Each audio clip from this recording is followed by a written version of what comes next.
Hello friends, welcome to my channel HSIT English Spoken. I am Priyanka, your English trainer.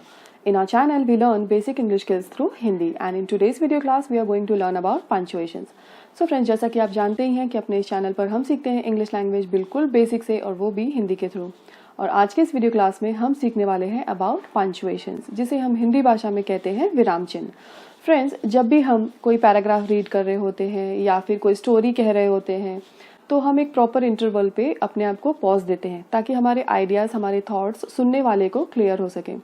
Same इसी तरीके से जब हम लिखित भाषा का यूज़ करते हैं, चाहे वो कोई भी लैंग्वेज हो, तो वहाँ पर हम पंक्चुएशन की मदद से अपने थॉट्स, अपने पॉइंट्स पढ़ने वाले को क्लियर कर पाते हैं। ठीक है, तो आज हम इसी को आगे बढ़ाएंगे अपनी क्लास में। तो चलिए बिना देर की अपनी क्लास हम शुरू करते हैं। सो फ्रेंड्स, आज की क्लास हम शुरू करते हैं और आज के लेसन का नाम है पंक्चुएशंस, जिसे हम हिंदी भाषा में कहते हैं विराम चिन्ह। ठीक है, बिगिनर्स के लिए बहुत ही इंपॉर्टेंट टॉपिक है। ठीक है, तो लेसन का नाम लिख लीजिएगा, और हाँ, अगर आप नोट्स बना रहे हैं ना, तो वीडियो को पॉज करके आराम से देख करके बनाइएगा। ठीक है, बिना किसी गलती किए। तो लेसन का नाम है पंक्चुएशन, जिसे हम विराम चिन्ह कहते हैं। ठीक है, और सबसे पहला विराम चिन्ह में जो टॉपिक है वो है कैपिटल लेटर्स। बिगिनर्स हमेशा ये गलती करते हैं कि कैपिटल लेटर कहाँ यूज करना है, वो कंफ्यूज हो जाते हैं। वो सारे सेंटेंसेस में कहीं ना कहीं वो कैपिटल लेटर को एडजस्ट कर देते हैं। ठीक है, तो ये बहुत ही बड़ी मिस्टेक है, इसको कभी नहीं करना, क्योंकि ये आपका इंप्रेशन जो है वो बुरी तरीके से बिगाड़ देगा। ठीक है, तो पहला है हमारा topic capital letters. Capital letter क्या है, ये हम पिछले वीडियो में समझ चुके हैं। ठीक है, अगर आपने वो वीडियो क्लास नहीं देखा है तो आप उसे प्लीज देखिएगा। ठीक है, तो आपको क्लियर हो जाएगा कि ये कैपिटल लेटर क्या होते हैं। ओके, और इसे कहाँ यूज करना है वो आज हम देखते हैं। वेयर टू यूज, क्या कैपिटल लेटर्स। ठीक है, कैपिटल लेटर को कहाँ यूज करना है। सबसे पहले टू बिगिन ए सेंटेंस, यानी कोई भी सेंटेंस की जब हम शुरुआत कर रहे होते हैं, जब हम लिखना स्टार्ट करते हैं कोई भी सेंटेंस को, तो हम हमेशा उसका स्टार्टिंग जो है वो कैपिटल लेटर से करना चाहिए। टू बिगिन ए सेंटेंस पहला यूज हो गया। दूसरा देखिए इसे कहाँ यूज करना है। To write the first letter of all proper nouns. Proper nouns क्या है, ये भी मैंने आपको एक सेपरेट वीडियो लेक्चर में समझाया था, जो कि है noun and types of noun में। ठीक है, तो वहां पर आपको ये टॉपिक क्लियर हो जाएगा। अगर आपने वीडियो नहीं देखा है तो उसे जाकर जरूर देखिएगा मेरे चैनल पर। ठीक है, तो हमेशा first letter of all proper nouns में हमको यूज करना है क्या, कैपिटल लेटर्स। ठीक है, अगला कहाँ पे यूज करना है, द प्रोनाउंस आई। ठीक है, ये प्रोनाउन है आई, जिसे हम कहते हैं हिंदी में मैं। ठीक है, आई भी एक शब्द है, वन लेटर वर्ड। ठीक है, तो आई के लिए हमको यूज करना है। जब भी आई कब आए, जब मैं शब्द के लिए यूज हो आई, तब वहां पर हमको कैपिटल लेटर का यूज करना है। ठीक है, फिर से एक बार देख लीजिए। टू बिगिन ए सेंटेंस, यानी सेंटेंस की शुरुआत में ऑल प्रॉपर नाउन का फर्स्ट लेटर। ठीक है, कोई भी प्रॉपर नाउन हो उसका फर्स्ट लेटर हमेशा कैपिटल लेटर होना चाहिए। और लास्ट में प्रोनाउन आई, यानी आई प्रोनाउन के साथ में, सर्वनाम के साथ में हमें यूज करना है कैपिटल लेटर। ठीक है, चलिए अगला आता है पंक्चुएशन मार्क, जो कि हमारे लेसन का नाम है। पंक्चुएशन मार्क यानी कि विराम चिन्ह। तो आज हम पढ़ने वाले हैं सबसे कॉमनली यूज किए जाने वाले पंक्चुएशन मार्क को। ठीक है, बहुत ही बेसिक सा लेसन है। तो सबसे कॉमन यूज किए जाने वाले पंक्चुएशन मार्क में से सबसे पहला आता है फुल स्टॉप, यानी पूर्ण विराम। ठीक है, इसकी पहचान है एक बिंदु जो सेंटेंस के एंड में लगती है। ठीक है, तो अभी हम इसको और अच्छे से डिटेल में पढ़ने वाले हैं। तो इसका देख लीजिए यूज क्या है, क्या मतलब होता है फुल स्टॉप का। It is a long pause. ठीक है, हम पॉज लेते हैं, अपने आप को रोकते हैं कुछ देर के लिए, तो ये फुल स्टॉप यूज करने का मतलब है ये सबसे लॉन्ग पॉज होता है। And it is used eight the end of sentence. ठीक है, जब हम वाक्य को पूरा लिख लेते हैं तो वहां पर हम फुल स्टॉप लगाते हैं, यानी कि वाक्य जो है वो पूरा हो गया। ठीक है, और जब भी हम पैराग्राफ वगैरह रीड कर रहे होते हैं तो वहां पर हम एक पॉज लेते हैं। ठीक है, तब हम अगला सेंटेंस को रीड करते हैं। ठीक है, तो चलिए देखते हैं कि और ये फुल स्टॉप कहाँ कहाँ यूज होते हैं। सो फ्रेंड्स, अभी हमने देखा कि फुल स्टॉप को हम हमेशा सेंटेंस के एंड में यूज करते हैं। ठीक है, इतना पता चल गया कि सेंटेंस के हमेशा आखिर में उसका यूज होगा, यानी कि जब सेंटेंस पूरा हो जाए तो वहां पर हम पूर्ण विराम लगाते हैं, जिसे इंग्लिश में हम कहते हैं फुल स्टॉप। ठीक है, आइए देखते हैं कि इसका अगला यूज कहाँ पर है। तो अगर आप नोट बना रहे हैं तो देख लीजिएगा फ्रेंड्स, यहाँ पर ये फुल स्टॉप हम लिख रहे हैं उसके बारे में। A full stop is used, कहाँ पर यूज किया जाता है, कहां पर यूज किया जाता है। पहला है eight the end of assertive sentence and imperative sentence. ठीक है, हमेशा असर्टिव सेंटेंस और इंपरेटिव सेंटेंस के आखिर में ये यूज होता है। ठीक है, अब ये असर्टिव सेंटेंस क्या है, ये हमने टाइप्स ऑफ सेंटेंस में पढ़ा था ऑलरेडी। ठीक है, तो इसको अगर आप नहीं जानते हैं तो इसको मेरे वीडियो क्लास में जाकर जरूर देख लीजिएगा। ठीक है, types of sentences video class का नाम है। और असर्टिव सेंटेंस यानी कि सिंपल सेंटेंसेस के आगे हम यूज करते हैं। अब असर्टिव सेंटेंस में हो जाता है पॉजिटिव नेगेटिव। ठीक है, तो आप कोई भी सेंटेंस के एंड में वहां पर यूज कर सकते हैं, असर्टिव में। और इम्परेटिव सेंटेंस, इम्परेटिव मैंने बताया था कि जहां पर आप रिक्वेस्ट कर रहे हैं, कमांड दे रहे हैं या एडवाइस दे रहे हैं तो उसे हम कहते हैं इम्परेटिव सेंटेंस। ठीक है, तो उसके एंड में भी आपको फुल स्टॉप का यूज करना है। ठीक है, फॉर एग्जाम्पल में देखिए, पहला है the red fort is a historical building in Delhi. ठीक है, तो यहाँ पर आपको फुल स्टॉप के साथ साथ कैपिटल लेटर का भी यूज देखने को मिल जाएगा। देखिए मैंने क्या बताया था, कैपिटल लेटर का यूज कहाँ होता है, सेंटेंस के शुरुआत में। ठीक है, प्रॉपर नाउन्स के शुरुआत में फर्स्ट लेटर जो है वो प्रॉपर नाउन के फर्स्ट लेटर में हम यूज करते हैं कैपिटल लेटर। ठीक है, तो ये कैपिटल लेटर का क्लियर हो गया। अभी हम पढ़ रहे हैं फिलहाल फुल स्टॉप के बारे में। ठीक है, तो यहाँ पर फुल स्टॉप लगा हुआ है। ये कौन से टाइप का सेंटेंस है, आप आसानी से पहचान सकते हैं। देखिए ये एक डिक्लेरेटिव सेंटेंस है यानी कि असर्टिव सेंटेंस है, साथ ही ये पॉजिटिव सेंटेंस है। ठीक है, इसको हम बदल नहीं सकते हैं, पॉजिटिव है, डिक्लेरेटिव है। ठीक है, ना या नहीं जैसे कोई शब्द नहीं है यानी पॉजिटिव है। ठीक है, the red fort is a historical building यानी कि लाल किला जो है वो ऐतिहासिक इमारत है, कहाँ पर, इन दिल्ली। ठीक है, ये एक असर्टिव सेंटेंस है जिसके आखिर में हमने लगा दिया है फुल स्टॉप।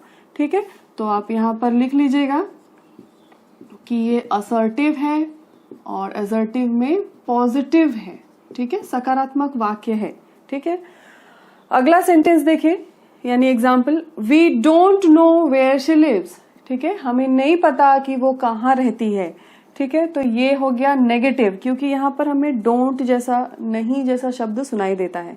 ठीक है, तो ये हो गया नेगेटिव सेंटेंस और ये भी हो गया हमारा असर्टिव सेंटेंस। तो लिख लीजिएगा असर्टिव, नेगेटिव। ठीक है, तो यहाँ पर हमने फुल स्टॉप का यूज किया हुआ है। ठीक है, तो ये हो गया पॉजिटिव और नेगेटिव किसमें, असर्टिव सेंटेंस में। पहले और दूसरे एग्जाम्पल में हमने समझ लिया। ठीक है, तीसरा एग्जाम्पल देखिए, वॉक फास्ट और वी विल बी लेट। जल्दी चलो नहीं तो हम देर हो जाएंगे, लेट हो जाएंगे। ठीक है, तो ये क्या हो गया, हम किसी को एडवाइस कर रहे हैं कि जल्दी चलो, तो ये हो जाता है हमारा इम्परेटिव सेंटेंस। ठीक है, ये हो गया इम्परेटिव सेंटेंस और इसके एंड में हमने यूज किया है फुल स्टॉप। ठीक है, तो इस तरीके से हम फुल स्टॉप का यूज सेंटेंस के एंड में करते हैं। कैसे सेंटेंस के एंड में, जब वो सेंटेंस असर्टिव हो या फिर इम्परेटिव हो। ठीक है, तो चलिए और देखते हैं कि हम फुल स्टॉप का यूज कहाँ कहाँ कर सकते हैं। सो फ्रेंड्स, अभी हमने देखा कि फुल स्टॉप का यूज हम हमेशा सेंटेंस के एंड में करते हैं। किस टाइप के सेंटेंसेस के एंड में, इम्परेटिव और असर्टिव सेंटेंस के। ठीक है, तो अगला यूज देखिए, आफ्टर एब्रीविएशंस एंड इनिशियल्स, यानी कि शॉर्ट फॉर्म्स के आगे भी हम फुल स्टॉप का यूज करते हैं और इनिशियल्स यानी किसी के नाम के आगे भी हम फुल स्टॉप का यूज करते हैं। देखते हैं कैसे। एग्जाम्पल देखिए, CV रामन, ये किसी व्यक्ति का नाम है, बहुत बड़ा नाम है जिसे हमने शॉर्ट करके आगे सरनेम लगा दिया। ठीक है, और नेक्स्ट एग्जाम्पल में भी सेम यही है, SR सिंह। ठीक है, तो वहां पर हमने, इसे हम कहते हैं इनिशियल्स। ठीक है, किसी के नाम को लिखने को इनिशियल्स कहते हैं। अगला है एब्रीविएशंस, यानी किसी भी पदवी को शॉर्ट फॉर्म में लिखना। ठीक है, जैसे प्राइम मिनिस्टर, PM, है ना, या फिर हम टाइम बताते हैं AM, PM, तो उसका मतलब होता है एंटी मेरिडियम या फिर पोस्ट मेरिडियम। ठीक है, तो वहां पर भी हम AM, PM लिखते हैं और फुल स्टॉप लगाते हैं। ठीक है, तो ऐसी जगह पे हम फुल स्टॉप लगाते हैं। PM हो गया, CM यानी चीफ मिनिस्टर, उसको शॉर्ट में करके हमने लिख दिया CM, इसे हम कहते हैं abbreviated form. MA master in arts या मास्टर ऑफ आर्ट्स। ठीक है, BSc यानी बैचलर इन साइंस। ठीक है, तो इस तरीके से जब भी हम वर्ड्स को यूज करते हैं, एब्रीवेटेड फॉर्म यूज करते हैं, तो वहां पर हम हमेशा फुल स्टॉप का यूज करते हैं। ठीक है, सेंटेंस के एंड में लगाना है, बहुत ईजी है समझना। सेंटेंस के एंड में लगाना है, एब्रीवेशन और इनिशियल्स के साथ लगाना है। सेंटेंसेस कैसे हो, असर्टिव हो और इम्परेटिव हो। ठीक है, तो ये था हमारा फुल स्टॉप का यूज। चलिए देखते हैं कि अगला पंक्चुएशन मार्क क्या है। तो फ्रेंड्स, हमारा जो अगला most commonly used punctuation mark है कॉमा। ठीक है, कॉमा ये हमेशा हमें सेंटेंसेस में दिखाई पड़ता है। ठीक है, इसकी पहचान है एक बिंदी और फिर उसको जरा सा खींच देना। ठीक है, तो इसे हम कहते हैं comma. It indicates a short pause. अब फुल स्टॉप जो हमने पढ़ा उसमें क्या था, वो सबसे लॉन्ग पॉज था, यानी सेंटेंस खत्म होने के बाद हम दूसरा सेंटेंस शुरू करते हैं। और ये क्या होता है, ये सेंटेंस के बीच में ही हम हल्का सा पॉज लेते हैं, शॉर्ट पॉज लेते हैं, वहां पर हम कॉमा लगाते हैं। ठीक है, सेंटेंस के अक्सर बीच में होता है, ना कि एंड में। ठीक है, अब इसे यूज कहाँ करना है हम देखते हैं। ठीक है, it indicates a short pause, इसका डेफिनेशन है। वेयर टू यूज, अब इसे यूज कहाँ करना है, टू सेपरेट वर्ड्स और फ्रेजेस, फ्रेजेस यानी एक से ज्यादा शब्द। ठीक है, टू सेपरेट वर्ड्स और फ्रेजेस इन अ लिस्ट, जब भी हम कोई लिस्ट तैयार कर रहे होते हैं, मान लीजिए वो सामान का लिस्ट हो या नाम का लिस्ट हो, तो वहां पर हम हमेशा वर्ड्स के आगे आगे कॉमा लगाते जाते हैं। ठीक है, for example Virat, Dhoni, Rohit Sharma, Rahane and Jadeja are Indian players. ठीक है, तो ये क्या है, नाम है। ठीक है, नाम है और उसके बीच में हम कॉमा का यूज कर रहे हैं। ठीक है, ये कॉमा तब तक यूज होता रहेगा जब तक हम आखिरी नाम के पहले एंड नहीं लगा देते। ठीक है, जैसे कि विराट, धोनी, रोहित शर्मा, रहाणे। ठीक है, हम आखिरी नाम लेने जा रहे हैं, उसके पहले हमने यूज किया एंड। ठीक है, तो यहाँ पर हम कॉमा नहीं लगाएंगे। ठीक है, यहाँ पर हम एंड का यूज करेंगे और वो कॉमा का यूज वहां पर खत्म हो जाता है। ठीक है, आर इंडियन प्लेयर्स, ये हमारा बाकी का सेंटेंस हो गया। क्लियर, ये हो गया नाम का लिस्ट, तो वहां पर हमने कॉमा यूज किया, हर नाम के आगे कॉमा और आखिरी नाम से पहले एंड का यूज। ठीक है, और सेंटेंस के एंड में हमने यूज किया फुल स्टॉप। ठीक है, और ये देखिए यहाँ पर ये हम पूरा जो है वो प्रॉपर नाउन है। ठीक है, प्रॉपर नाउन का फर्स्ट लेटर हमने यहाँ पर कैपिटल यूज किया, जो अभी हमने पढ़ा। ठीक है, तो ये हो गया सेंटेंस का एंड, यहाँ पर लग गया फुल स्टॉप और हर नाम के बाद में हमने लगा दिया कॉमा। ठीक है, और हर प्रॉपर नाउन के आगे हमने लगा दिया कैपिटल। तो ये हमने देखा कैपिटल लेटर का यूज, फुल स्टॉप का यूज और एक कॉमा का यूज। ठीक है, तो एक ही सेंटेंस में सब कुछ क्लियर हो गया। अगला सेंटेंस देखिए, give me 1 kg sugar, a jar of coffee, a bottle of jam and a packet of salt. ठीक है, अब ये हम सामान वाले को लिस्ट बता रहे हैं कि मुझे दीजिए 1 किलो चीनी, एक कॉफी का बॉटल और एक बॉटल जैम और एक पैकेट नमक का। ठीक है, तो हर शब्द के बाद, हर सामान के बाद हमने कॉमा का यूज किया और एक शॉर्ट पॉज लिया और सेंटेंस के एंड में हमने लगा दिया फुल स्टॉप। ठीक है, तो देखिए फिर से देख लीजिए, Virat, Dhoni, Rohit Sharma, Rahane and Jadeja are Indian players. ठीक है, तो एक शॉर्ट पॉज लेते हुए कॉमा का यूज करते हुए हमने सेंटेंस पूरा किया। अगला एग्जाम्पल था, give me 1 kg sugar, a jar of coffee, a bottle of jam and a packet of salt। ठीक है, तो इस तरीके से देखा हमने कॉमा का यूज हम कहाँ कर सकते हैं। चलिए देखते हैं इसका और यूज हम कहाँ कहाँ कर सकते हैं। तो अगला यूज जो कॉमा का है वो है to separate an introductory word और फ्रेज इन अ सेंटेंस। ठीक है, अभी हमने पढ़ा था टू सेपरेट वर्ड्स और फ्रेजेस इन अ लिस्ट। ठीक, एक लिस्ट में वर्ड और फ्रेज को हमने अलग किया कॉमा की मदद से। ठीक है, ये जो अगला यूज है वो है इंट्रोडक्टरी वर्ड और phrase in a sentence to separate. ठीक है, अब कोई सेंटेंस है जिसमें इंट्रोडक्टरी वर्ड या फिर फ्रेज हम यूज कर रहे हैं, उसको सेपरेट करने के लिए बाकी के सेंटेंस से हम कॉमा का यूज करते हैं। उसको देखते हैं अगले एग्जाम्पल में कि क्या है इंट्रोडक्टरी वर्ड। ठीक है, पहला एग्जाम्पल देखिए, by the way the show has been cancelled. ठीक है, तो ऐसे शब्द या फ्रेज को हम कहते हैं इंट्रोडक्टरी वर्ड और फ्रेज। ठीक है, तो उसको अलग करने के लिए हम यूज करते हैं comma. By the way the show has been cancelled, वैसे शो कैंसिल हो चुका है। ठीक है, तो ये जो वैसे जो शब्द हमने सेंटेंस को फिल करने के लिए यूज किया शुरुआत में, उसे हम कहते हैं इंट्रोडक्टरी वर्ड या फिर फ्रेज। ठीक है, अगर वो शब्द एक है तो उसे वर्ड कहते हैं और एक से ज्यादा है तो उसे हम कहते हैं फ्रेज। अगला एग्जाम्पल देखिए, oh was this all you were worried of. ये एक इंट्रोगेटिव सेंटेंस है और आप इसमें चौंकते हुए पूछ रहे हैं, ओ क्या ये सब यही था जिसके लिए आप लोग चिंतित थे, घबराए हुए थे। ठीक है, तो ये ओ ये क्या है, वर्ड है, इंट्रोडक्टरी वर्ड। ठीक है, तो इसके आगे हमने लगा दिया कॉमा, लिया एक छोटा सा पॉज और सेंटेंस को कंप्लीट किया। ठीक है, तो इस तरीके के वर्ड को हम कहते हैं इंट्रोडक्टरी वर्ड या फिर फ्रेज। ठीक है, जिसको सेपरेट करते हैं बाकियों के सेंटेंस से और उसके लिए यूज करते हैं हम कॉमा का। ठीक है, तो एक हो गया लिस्ट में जब हमें नाम या फिर वर्ड को अलग करना है या फिर इंट्रोडक्टरी वर्ड को दूसरे सेंटेंसेस से सेपरेट करना है, तो वहां पर हम कॉमा का यूज करते हैं। सो फ्रेंड्स, जो हमारा तीसरा यूज है कॉमा का वो है टू सेपरेट फ्रेजेस और क्लॉजेस इन अ सेंटेंस। ठीक है, कोई फ्रेजेस को, क्लॉजेस को जब हमें एक सेंटेंस में अलग करना होता है तो वहां पर हम कॉमा का यूज करते हैं. For example, our house which is more than 50 years old looks still new. ठीक है, हम अपने घर के बारे में बता रहे हैं कि हमारा जो घर है जो मोर देन 50 years पुराना है, यानी कि 50 साल से भी ज्यादा पुराना है, वो आज भी नया दिखता है. ठीक है, तो इस तरीके से हमने सेंटेंस को, क्लॉज या फ्रेजेस को सेपरेट किया. ठीक है, तो वहां पर हमने लगाया कॉमा का यूज. ठीक है, तो पहला हमने पढ़ा कि वर्ड्स या फ्रेज लिस्ट में हमें अलग करने हैं तो वहां पर हम लगाते हैं कॉमा. ठीक है, सेपरेशन के लिए यूज किया जाता है. फिर हमने देखा इंट्रोडक्टरी वर्ड या फिर फ्रेज को हम सेपरेट कर रहे हैं तब हम यूज करते हैं. और तीसरा हमने देखा कि हम कोई फ्रेज या फिर क्लॉज को सेपरेट कर रहे हैं तो वहां पर हम लगाते हैं यूज कॉमा का. ठीक है, चलिए देखते हैं और हम कहाँ यूज कर सकते हैं इसे. सो फ्रेंड्स, हमारा अगला यूज कॉमा का है after a noun which is use to address someone. ठीक है, हमें एक नाउन को अलग करना होता है सेंटेंस से तो वहां पर हम कॉमा का यूज करते हैं. For example, Raveena please come here. ठीक है, हम एक नाम ले रहे हैं व्यक्ति का और उसे अंदर बुला रहे हैं इस सेंटेंस में. ठीक है, तो वहां पर हमने नाउन जो है उसे अलग किया है बाकी के सेंटेंस से. ठीक है, तो वहां पर हम कॉमा का यूज कर रहे हैं. ठीक है, तो एग्जाम्पल देख लीजिए, रवीना प्लीज कम हियर. ठीक है, मैंने रवीना को बुलाया, थोड़ा सा पॉज लिया, वहां पर मैंने कॉमा का यूज किया और फिर लिखा प्लीज कम हियर. ठीक है, अगला एग्जाम्पल देखिए, आकाश प्लीज ब्रिंग दैट फाइल. ठीक है, मैंने आकाश से कहा please bring that file.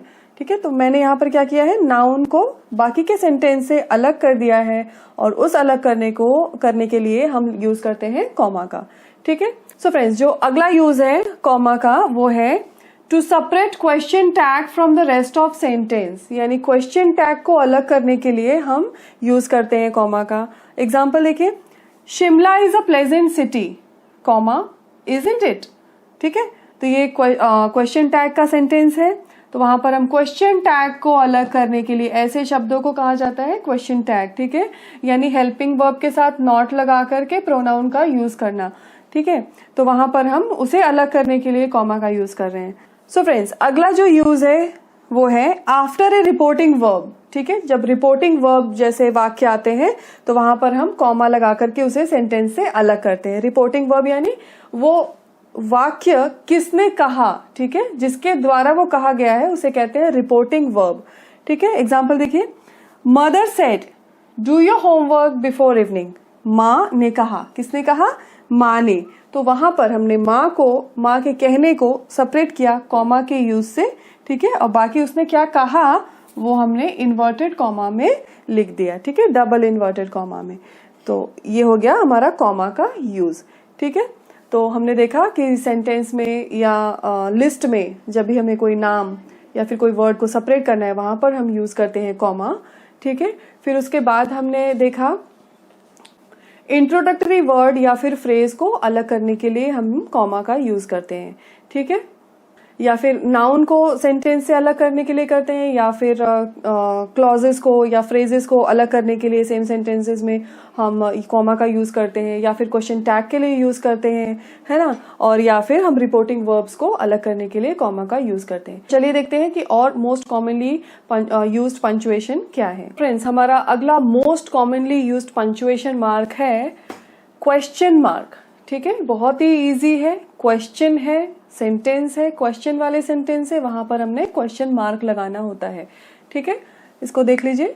It is used eight the end of interrogative sentence. Sentences के बारे में हम ऑलरेडी पढ़ चुके हैं कि जब भी प्रश्नवाचक वाक्य हो तो वहां पर हम प्रश्नवाचक मार्क यानी क्वेश्चन मार्क लगाते हैं. ठीक है, तो एग्जाम्पल देख लीजिए. When do you get up every day, तुम रोज सुबह कब उठते हो. क्वेश्चन सेंटेंस है, क्वेश्चन मार्क लगाना है, दैट्स इट. ठीक है, अगला एग्जाम्पल है व्हाट इज योर नेम. फिर से हम प्रश्न पूछ रहे हैं, प्रश्नवाचक वाक्य है और हमने प्रश्नवाचक चिन्ह का यूज करना है. ठीक है, अगला जो most commonly used punctuation mark है वो है एक्सक्लेमेशन मार्क. ठीक है, यहाँ पर एक डंडी होती है, उसके नीचे बिंदी होती है, तो उसे हम कहते हैं एक्सक्लेमेशन मार्क. ठीक है, ये कैसे सेंटेंसेस में यूज होता है, जब भी इंटरजेक्शन वर्ड हो उसके आगे हम एक्सक्लेमेशन मार्क लगाते हैं, या फिर एक्सक्लेमेटरी सेंटेंस हो तो उसके एंड में हम एक्सक्लेमेशन मार्क लगाते हैं. इसको लिख लीजिएगा. It is used after an interjection. ठीक है, और at the end of exclamatory sentence. अब ये एक्सक्लेमेटरी सेंटेंस भी मैं पढ़ा चुकी हूँ। इसका मतलब होता है जब भी हम अपने भावनाओं को, इमोशंस को व्यक्त करते हैं तब हम वहां पर लगाते हैं एक्सक्लेमेशन मार्क। चाहे हम खुशी हो या दुखी हो या फिर किसी को शाबाशी दे रहे हैं या किसी की तारीफ कर रहे हैं, ठीक है ना। एग्जाम्पल देखिए, यू रियली सरप्राइज मी, ठीक है, तो वहां पर हमने एक्सक्लेमेशन मार्क का यूज किया, ठीक है। या फिर अगला एग्जाम्पल देखिए, what a charming lady she is, ठीक है, तो वहां पर हमने किसी की तारीफ की है तो वहां पर हम एक्सक्लेमेशन मार्क लगा रहे हैं। यहाँ पर इंटरजेक्शन है तो यहाँ पर भी हम एक्सक्लेमेशन मार्क लगा रहे हैं, ठीक है। तो ये हो गया हमारा यूज क्वेश्चन मार्क का और हो गया एक्सक्लेमेशन या एक्सक्लेमेटरी मार्क का, ठीक है। चलिए देखते हैं और भी क्या क्या पंचुएशंस हम यूज कर सकते हैं। सो फ्रेंड्स, हमारा मोस्ट कॉमनली यूज्ड अगला पंचुएशन मार्क है कोटेशन मार्क या फिर इन्वर्टेड कॉमास, ठीक है। इसे हम कहते हैं कोटेशन मार्क या फिर इन्वर्टेड कॉमास। आपने यहाँ पे मैंने दिखाया हुआ है, लाइट की वजह से प्रॉब्लम हो रही होगी देखने में, तो मैं यहाँ पे बना देती हूँ फिर से, ठीक है। ब्रैकेट है ये, इन्वर्टेड कॉमा, फिर हमारा कोई कोटेशन लिखा होता है या कोई सेंटेंस लिखा होता है, फिर उसके बाद में भी हम इन्वर्टेड कॉमा लगा करके खत्म कर देते हैं सेंटेंस, ठीक है। तो इस तरीके से दिखता है ये इन्वर्टेड कॉमा, ठीक है। तो इसको यूज कहाँ करना है? It is used before and after. मैंने बताया कि किसी कोटेशन या सेंटेंस के बिफोर एंड आफ्टर ये यूज किया जाता है, ठीक है। The actual word spoken by someone, ठीक है। अभी इसके पहले हमने रिपोर्टिंग वर्ब में कॉमा का यूज देखा, फिर उसके साथ में ही इन्वर्टेड कॉमास में लिखा था कि मदर सेड, इन्वर्टेड कॉमास में लिखा था finish your homework before evening, ठीक है, यानी शाम से पहले अपना होमवर्क कर लेना। तो एज इट इज जो माँ ने कहा वो हमने इन्वर्टेड कॉमास में लिख दिया, ठीक है। तो उसी को कहते हैं इन्वर्टेड कॉमा, और जो एक्चुअल वर्ड कहा गया वो उस इन्वर्टेड कॉमा के अंदर लिखा जाता है। एग्जाम्पल देखिए, भगत सिंह fearlessly shouted, ठीक है। भगत सिंह हम सभी जानते हैं, ठीक है, कौन है। तो उन्होंने निडरता से चिल्ला करके कहा, क्या कहा, उसको हमने इन्वर्टेड कॉमा में लगाया और लिख दिया वहां पर वो कोट यानी कोटेशन। उन्होंने कहा था इनकलाब जिंदाबाद, ठीक है, चिल्ला करके कहा, फियरलेसली चिल्ला करके कहा इनकलाब जिंदाबाद, तो उसे हमने इन्वर्टेड कॉमा में लगा दिया। तो इस तरीके से कोटेशंस को लिखने के लिए हम इन्वर्टेड कॉमा का यूज करते हैं, ठीक है। अगला जो most commonly used punctuation mark है वो है एपोस्ट्रोफी, ठीक है। ये कॉमा की तरह ही दिखता है लेकिन ये ऊपर यूज किया जाता है, ठीक है। तो इसका यूज देखिए कहाँ होता है। It is use to show possession. Possession हम जानते हैं यानी किसी चीज पर, ठीक है, किसी वस्तु पर किसी का अधिकार होना, उसे हम कहते हैं पोजेशन, ठीक है। तो वो वस्तु किसकी है ये हमें बताता है ये अपोस्ट्रोफी मार्क, ठीक है। और ये अपोस्ट्रोफी मार्क जो है वो शॉर्ट फॉर्म्स लिखने के लिए भी यूज किया जाता है, ठीक है। अभी हम एग्जाम्पल को देख के इसको क्लियर करते हैं। तो पहला एग्जाम्पल देखिए, दिस इज नीताज डॉल, ठीक है। एक डॉल है, वो किसकी है? नीता। तो नीता नाम लिख करके हमने अपोस्ट्रोफी लगा करके फिर एस लगाया, ठीक है, क्योंकि अगर ये अपोस्ट्रोफी नहीं होता और हम एस लगा देते तो वर्ड का मतलब ही बिगड़ जाता, ठीक है। नीता नाम है, नीता की डॉल है, तो की को लगाने के लिए हमने अपोस्ट्रोफी एस का यूज किया। क्लियर? अगला एग्जाम्पल देखिए, this is Mr Jones car, ठीक है। अब यहाँ पर फ्रेंड्स देखिए, मैंने ये एस के पहले अपोस्ट्रोफी का यूज किया था, ठीक है, लेकिन यहाँ पर एस के बाद यूज किया जा रहा है, ठीक है। वो ऐसा इसलिए है क्योंकि ये जो मिस्टर जोनिस हैं ये सुनाई प्लूरल दे रहे हैं लेकिन ये है सिंगुलर, ठीक है। तो ये मिस्टर जोनिस की कार है और जोनिस एस जो है वो हमें सुनाई दे रहा है, प्लूरल सुनाई दे रहा है लेकिन सिंगुलर है, इसलिए हमने वहां पर एपोस्ट्रोफी का जो साइन है वो हमने वर्ड के एंड में लगाया है, ठीक है। तो इस तरीके से कंफ्यूज मत होइएगा देखकर कि क्या गलत है क्या सही है, बस समझ जाएगा एस लिखा है, सिंगुलर है लेकिन प्लूरल सुनाई दे रहा है, तो वहां पर हमने एपोस्ट्रोफी जो है वो बाहर का यूज किया है, ठीक है। अगला एग्जाम्पल देखिए, दिस इज बॉयज हॉस्टल, ठीक है, ये लड़कों का हॉस्टल है। अब अगेन यहाँ पे प्लूरल है और प्लूरल ही सुनाई दे रहा है, ठीक है, इसलिए हमने एपोस्ट्रोफी का जो मार्क है वो वर्ड के बाहर लगाया है, ठीक है।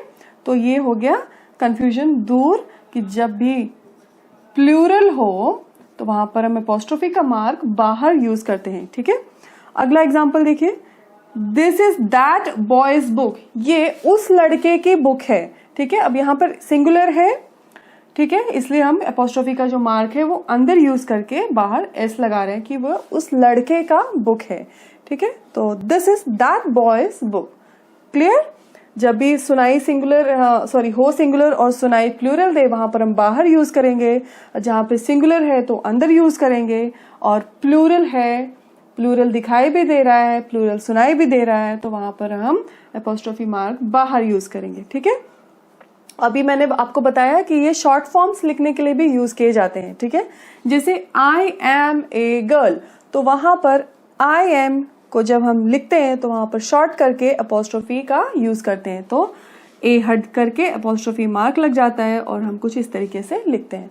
ठीक है, इट इज को शॉर्ट में इट्स पढ़ते हैं तो वहां पर भी हम अपोस्ट्रोफी का यूज करते हैं। ठीक है, कैन नॉट को हम शॉर्ट में कांट कहते हैं, तो वहां पर हम कैन के बाद अपोस्ट्रोफी टी लगा देते हैं ताकि वो शॉर्ट बन जाए कैन नॉट का। ठीक है, तो इस तरीके से हम अपोस्ट्रोफी का यूज करते हैं। ठीक है, तो आज हमने फ्रेंड्स आज के लिए बस इतना ही। आज की क्लास में हमने पढ़ा पंक्चुएशन मार्क, जो कि बहुत ही कॉमनली यूज किए जाते हैं और जिसे हिंदी भाषा में हम कहते हैं विराम चिन्ह।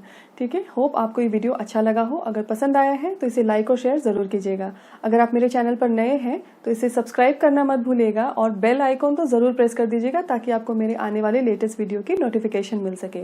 वीडियो देखने के लिए आपका बहुत बहुत धन्यवाद। मिलते हैं आपसे अगले वीडियो में, तब तक के लिए keep learning, keep watching, bye bye.